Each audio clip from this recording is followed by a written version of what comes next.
Zaman edan itu adalah zaman ketika hampir semua manusia diliputi oleh hasrat egoismenya. Yang dinomorsatukan adalah kepentingannya sendiri. Yang dicari adalah kenyamanannya sendiri dan tidak peduli sesama. Jadi kalau ada gejala-gejala ini dan meluas di mana-mana kok begitu, ya mungkin kita ada di zaman edan. Tapi ya tidak usah khawatir, kalau memang merasa begitu, ada obatnya. Kalau mengikuti serat Kolotida. Yang pertama apa? Eling lan waspada. Mari senantiasa eling, jangan lepas kendali ketuhanan kita dan waspada. Kewaspadaan kita, karena dunia sekitar kita baik sesama maupun semesta itu kalau kita tidak hati-hati bisa memalingkan fokus kita dari Tuhan. Jadi ini waspada biar tidak keseret edan, karena di antara orang yang edan dan tidak edan tadi yang lebih ngeri adalah orang yang sudah edan tapi merasa tidak edan.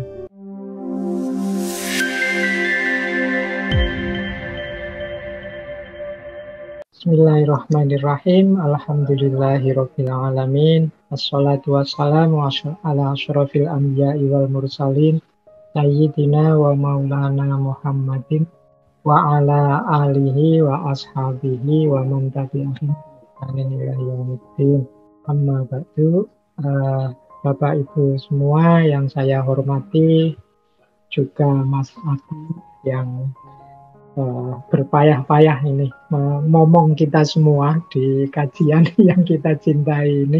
Alhamdulillah kita bisa lanjut lagi untuk belajar lagi tentang budaya kita, kekayaan khazanah intelektual spiritual. Ini khasnya kalau budaya Nusantara itu intelektualnya tidak pernah pisah dengan spiritualitasnya.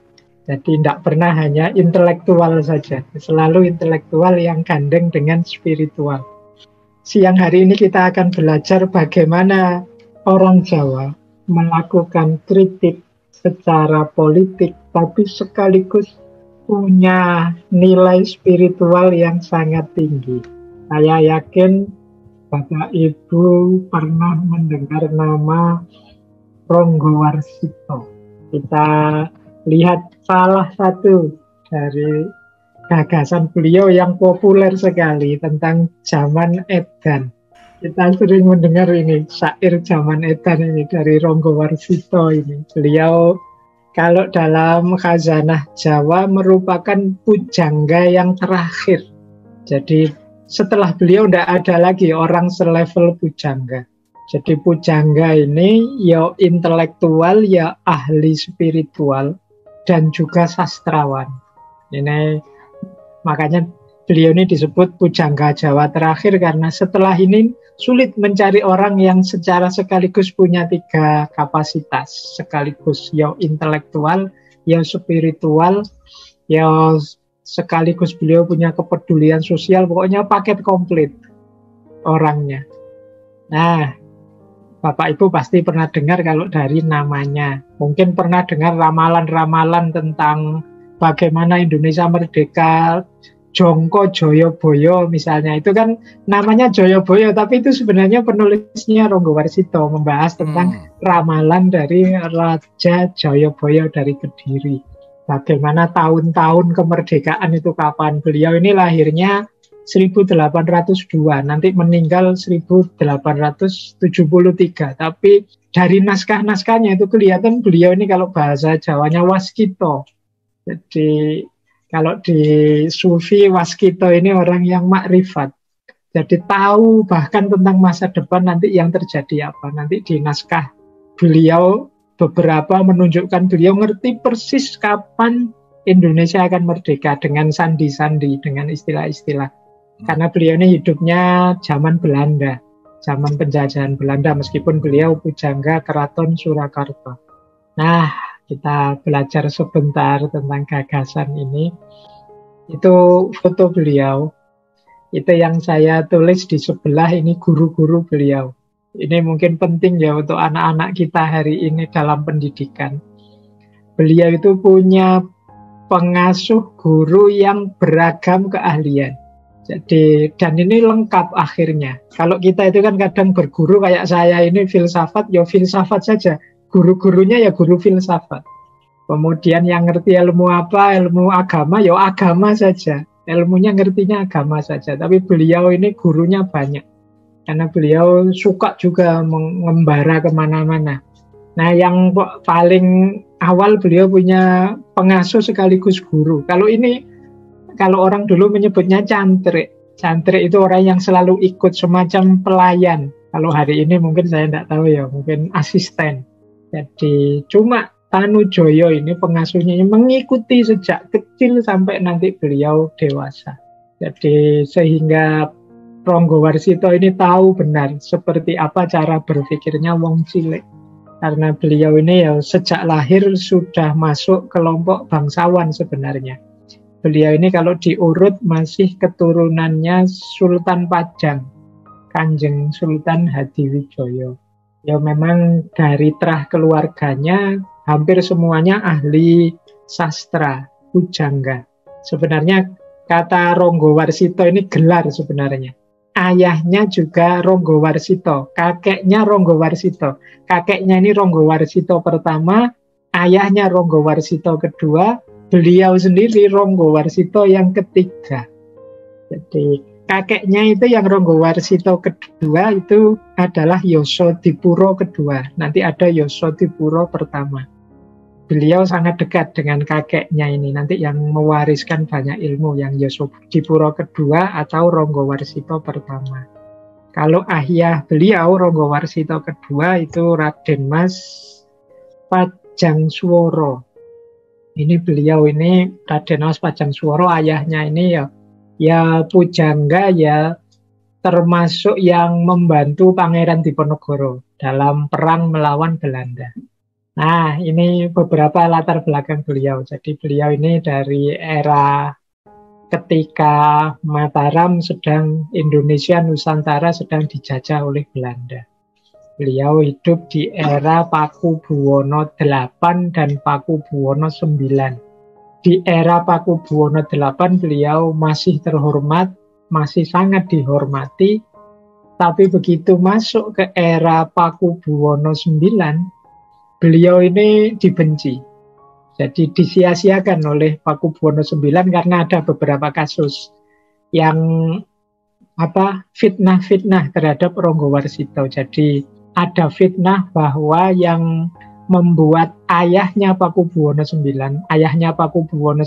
itu Pakubuwono VI, itu ditangkap oleh Belanda gara-gara ayahnya Ronggowarsito tadi yang sudah ditangkap duluan. Nah, ini terus banyak fitnah, wah itu mesti dia yang membocorkan rahasia pada Belanda sehingga Pakubuwono VI ditangkap oleh Belanda. Meskipun sebenarnya tidak begitu. Tapi Pakubuwono terlanjur termakan oleh fitnah. Jadi nanti di era Pakubuwono IX ini Ronggowarsito mengalami banyak kesulitan, disia-siakan dan diskriminasi. Itulah nanti antara lain melahirkan syair Jaman Edan. Awalnya dari situ sebenarnya ada kekecewaan politik. Bahkan ada cerita satu ketika beliau ini di hadapan Pakubuwono IX sengaja mau dilecehkan. Jadi karena orang tahu bahwa Ronggowarsito ini orang yang waskito, ngerti segalanya, diberi tebakan di atas sebuah kotak yang terbuat dari perak, yang itu sebenarnya kotaknya kosong, tapi ditanya di kotak ini isinya apa. Nah, Ronggowarsito bilang di kotak itu ada rokok yang ditali dengan benang sutra. Begitu dibuka memang ada, padahal awalnya kosong. Nah, ini mungkin kayak keahliannya Mas Abu ini yang pinter main sulap ini. Tapi sulapnya Pakubuwono gagal, dibongkar oleh Ronggowarsito. Nah, begitu sulap ini, jebakan ini gagal, marah Pakubuwono IX. Terus Ronggowarsito dilempar dengan kotak itu tadi, dengan kotak yang terbuat dari perak. Itu cerita ini terkenal sekali. Jadi setelah itu beliau disingkirkan, disia-siakan. Dari situ nanti lahir antara lain Serat Kolotido, yang artinya adalah isinya tentang kritik, meskipun banyak orang memakai ini untuk membaca prasyarat zaman.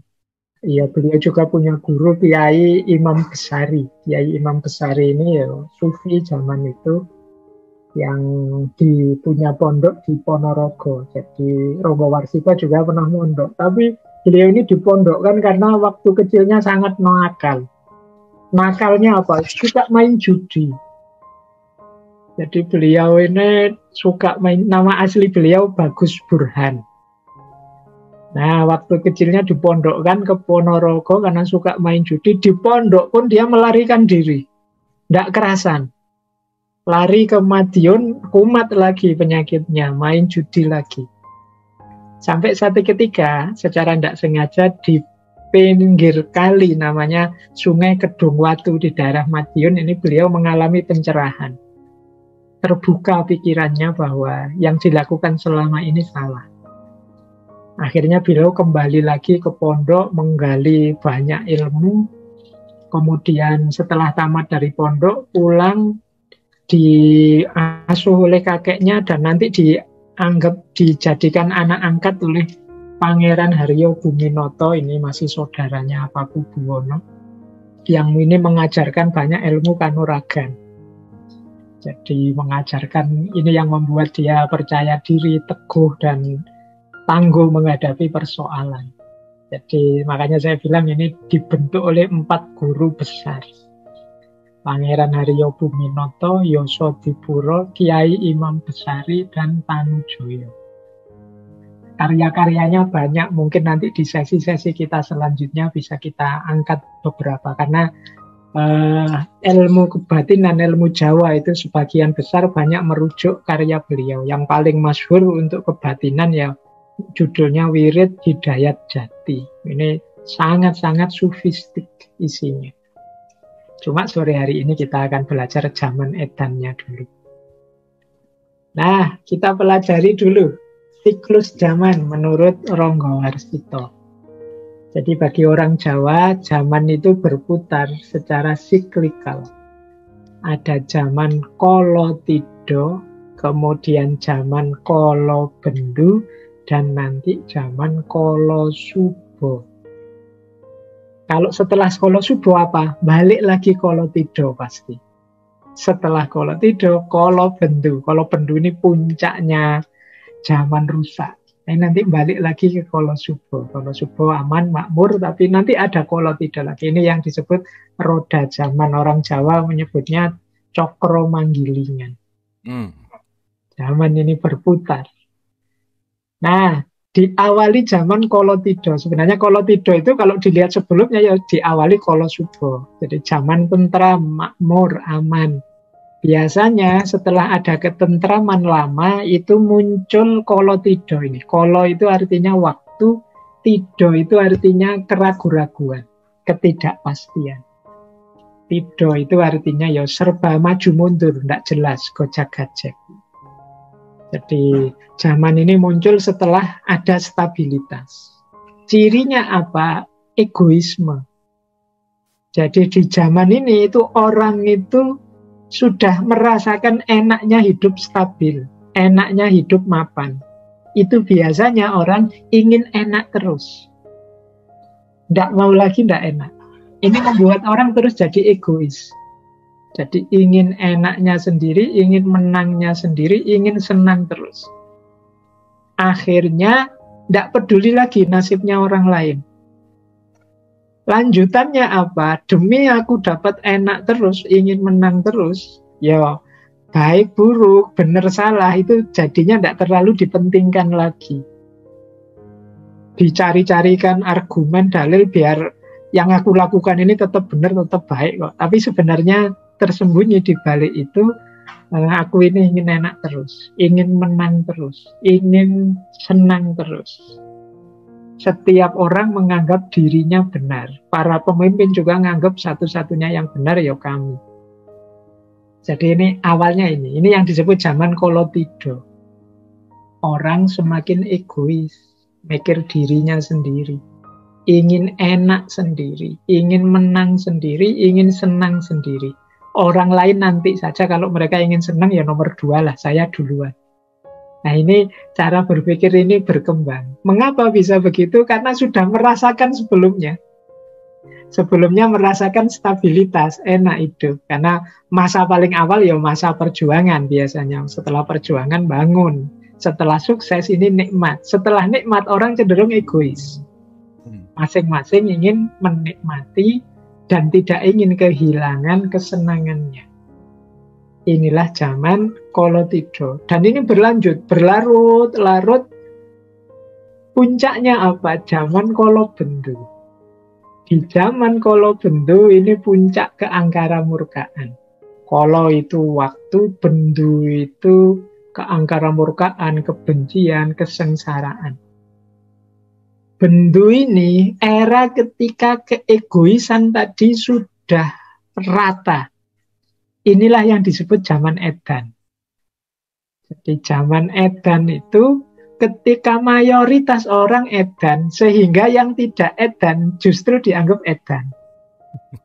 Jadi itu cirinya zaman Edan. Jadi dari luar itu kelihatannya stabil, segalanya beres.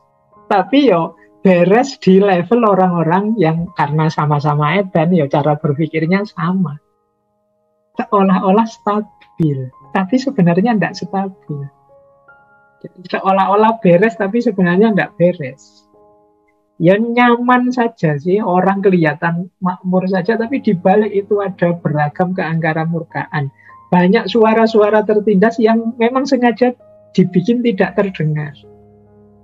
Jadi nah ini namanya zaman Kolobendu. Jadi itu di salah satu naskahnya Ronggo Warsito disebut di sana tindakan yang tidak adil dipertontonkan. Ya orang tidak adil dipuji, orang yang sengsara malah dimaki-maki. Sekarang kesengsaraan jadi tontonan. Nah, ketidakadilan hanya jadi berita. Yang jujur ditertawakan dan disingkirkan, yang jahat jadi pahlawan. Orang yang mulia tersia-sia, yang jahat mendapat derajat. Aturan dijungkir balikkan, nilai diputar balikkan.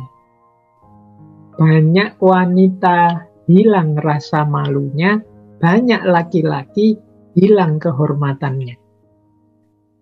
Bapak lupa sama anaknya. Anak melawan orang tuanya, saudara melawan saudara, keluarga saling cedera, saling mengkhianati, murid melawan gurunya, bawahan melawan atasannya. Orang kecil mencari kesalahan orang besar.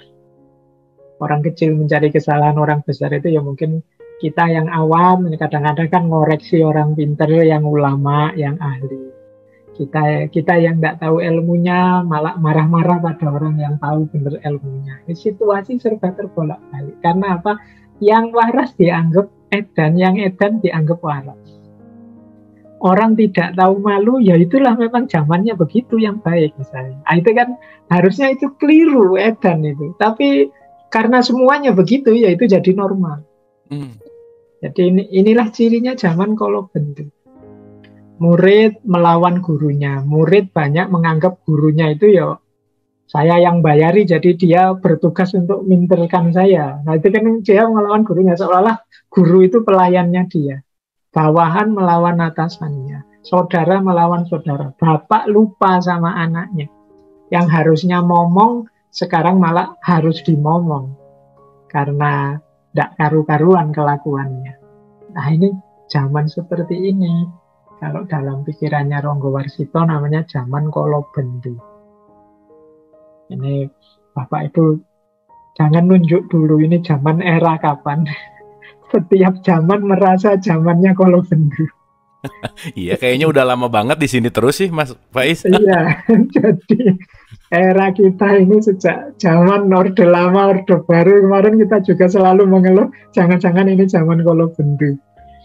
Jadi kita berputar lama di sini.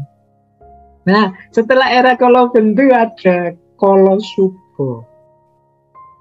Ada yang menyebutnya Kolosebo. Ini zaman mulainya kegembiraan.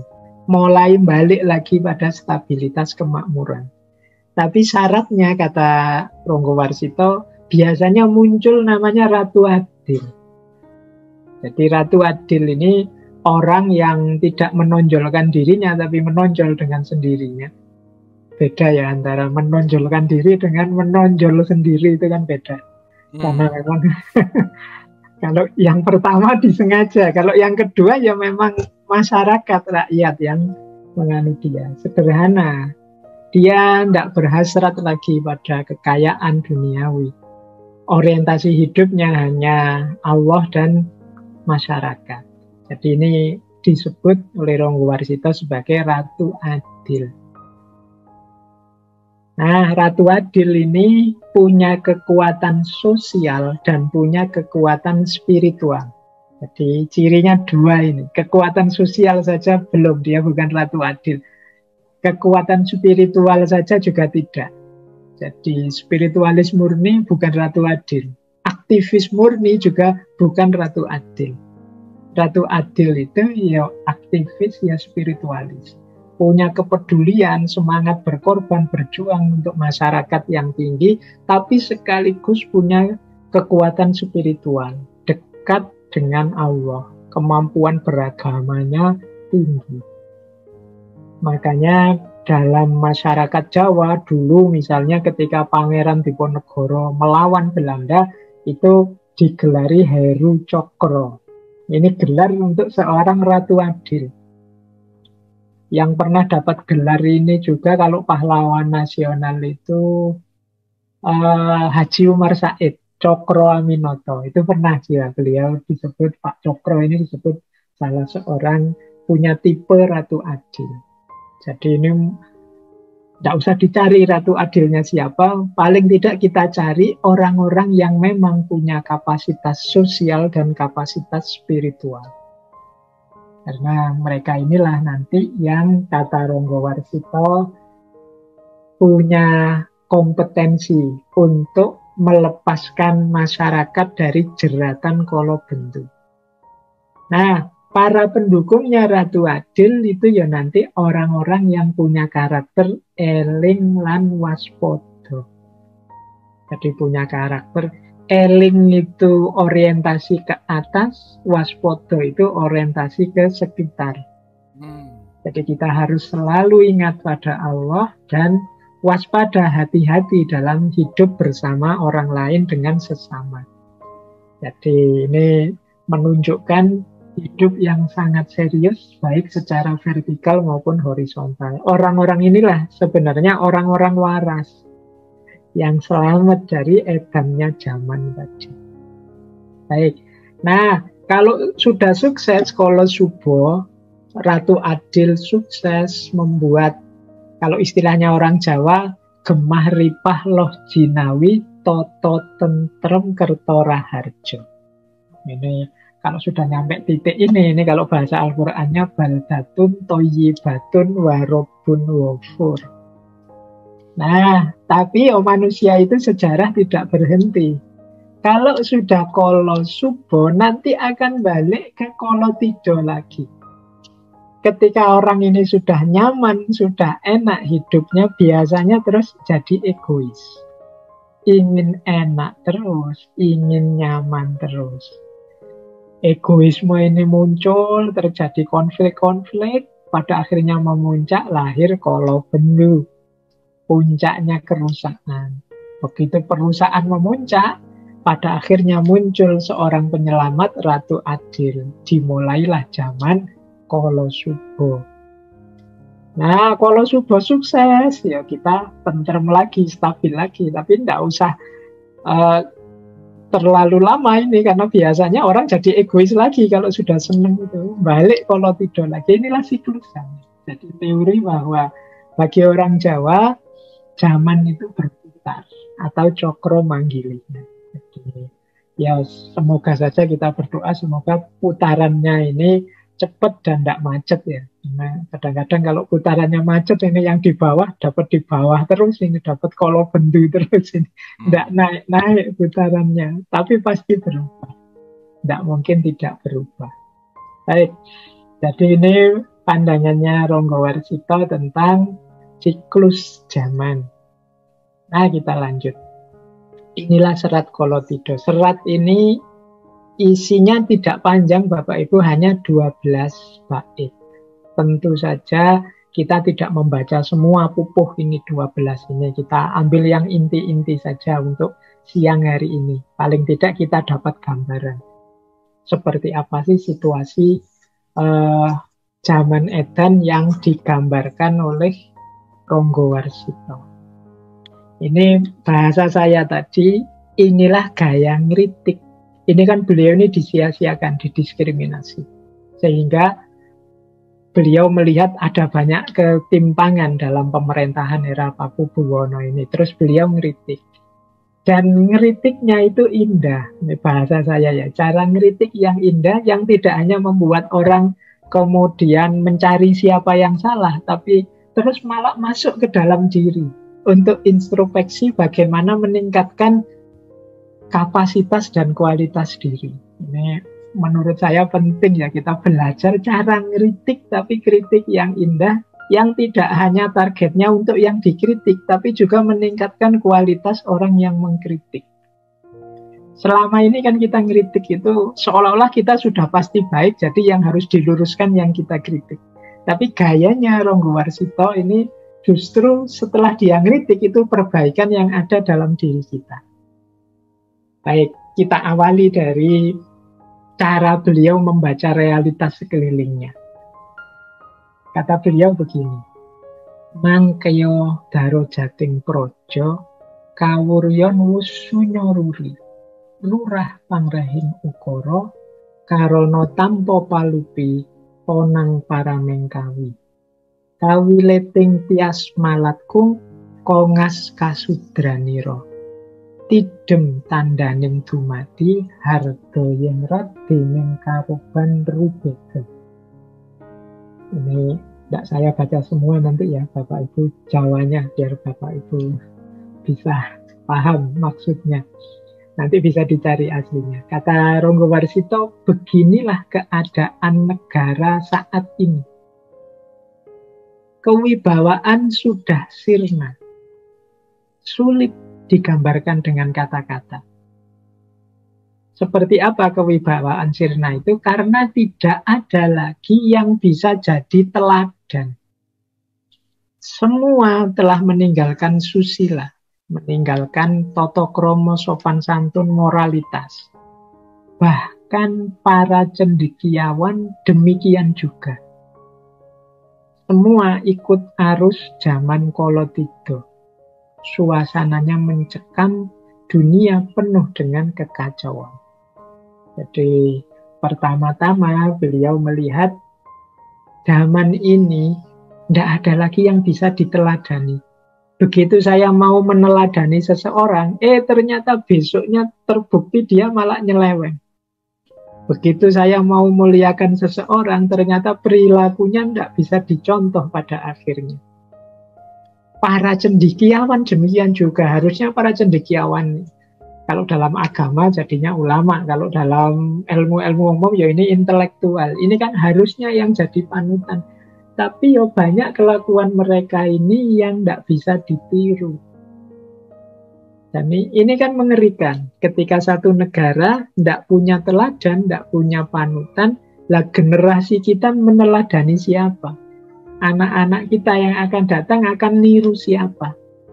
Nah ini kegelisahannya Ronggowarsito. Nah, terus beliau lanjut begini. Rajanya, raja yang utama.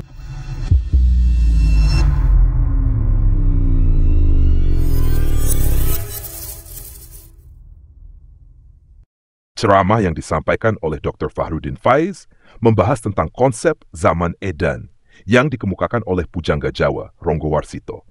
Zaman edan adalah sebuah kondisi di mana manusia terjebak dalam egoismenya, hanya mengutamakan kepentingan pribadi tanpa memperhatikan orang lain. Menurut Dr. Fahrudin Faiz, fenomena ini merupakan gejala yang meluas di masyarakat saat ini, di mana kenyamanan diri sendiri menjadi tujuan utama, dan banyak orang tidak lagi peduli dengan nasib sesama. Dalam menghadapi zaman seperti ini, Dr. Farudin mengingatkan untuk senantiasa eling lan waspodo. Ingat dan waspada terhadap ketuhanan dan keadaan sekitar kita. Fokus kita harus tetap pada Tuhan agar tidak terseret dalam kesalahan dan kegilaan yang semakin merajalela di masyarakat. Lebih jauh lagi, Dr. Farudin Faiz mengungkapkan bahwa Ronggo Warsito, sebagai seorang pujangga besar, menganalisis siklus waktu dalam masyarakat Jawa yang berputar dalam pola tertentu, dari zaman tentram, Kolotido, menuju zaman rusak, Kolobendu, dan akhirnya menuju zaman aman kembali, Kolosubo. Dalam siklus ini, zaman Kolotido adalah awal dari ketidakpastian dan egoisme, yang akhirnya mencapai puncaknya pada zaman Kolobendu, zaman ketika keangkara murkaan dan ketidakadilan merajalela. Di zaman ini, orang yang benar dianggap salah dan yang salah dianggap benar. Masyarakat menjadi sangat egois, saling menyalahkan, dan tidak peduli terhadap penderitaan orang lain.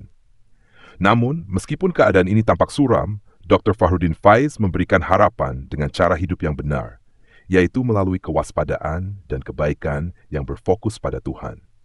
Di akhir ceramah, Dr. Farudin Faiz menekankan pentingnya untuk tidak kehilangan harapan, meskipun kita hidup di zaman yang kacau dan penuh dengan egoisme. Kunci untuk mempertahankan kewarasan ada dengan terus melakukan kebaikan, sekecil apapun itu, dan tetap berfokus pada Tuhan. Dengan hati yang bersih dan penuh ketulusan, kita bisa keluar dari kekacauan ini. Seperti yang diajarkan oleh Ronggo Warsito, kebahagiaan sejati datang dari kedekatan kita dengan Tuhan, yang akan memberi kita pencerahan dan solusi hidup yang penuh berkah.